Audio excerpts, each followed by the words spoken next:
Hello mga ka-walker. So pasado alauna na ng madaling araw nang kami ay pinag-lunch ng aming trainer. And speaking of trainer, big shoutout nga pala sa aming trainer na si LS Ria de los Reyes. Hello LS! So going back, ano daw? Going back? So ngayon, nag-decide kami na pumunta sa karinderya. Kasi karamihan sa kanila, sa mga kasama ko, ay hindi taga Tarlac. So naghahanap sila ng makakainan. Although may kainan naman sa pantry. Pero alam niyo naman, tayo yung mga Pilipino, kaya gusto naman natin sa karinderya or sa ambula. So habang kami ay naghihintay sa ibang kasama namin, ay parang nakita ko yata si Big Show. Bakit ko nasabing kamukha siya ni Big Show?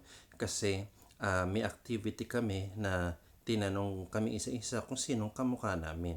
At sinabi nga ni Percy na kamukha daw niya si Big Show.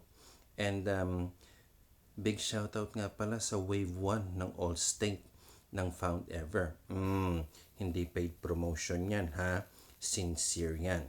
So, nakakapanibago mga ka-walker dahil ilang buwan or ilang linggo kaming nakatenga, hindi nagpupuyat. Tapos, ika-second day namin, sapak na kagad ng puyatan. Pero honestly, wala akong masabi sa mga kasama ko guys.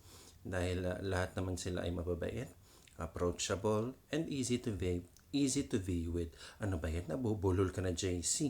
Easy and fun to be with. So, ayun. Punta na ngayon kami sa karinderya. And, fast forward, andito na kami sa karinderya. So, bago kami mag-order, ay pinakaway ko muna sila para sa vlog. Kaway-kaway para sa vlog. Ayun. Hi! And, eto ang kamukha ni Big Show. Ayan.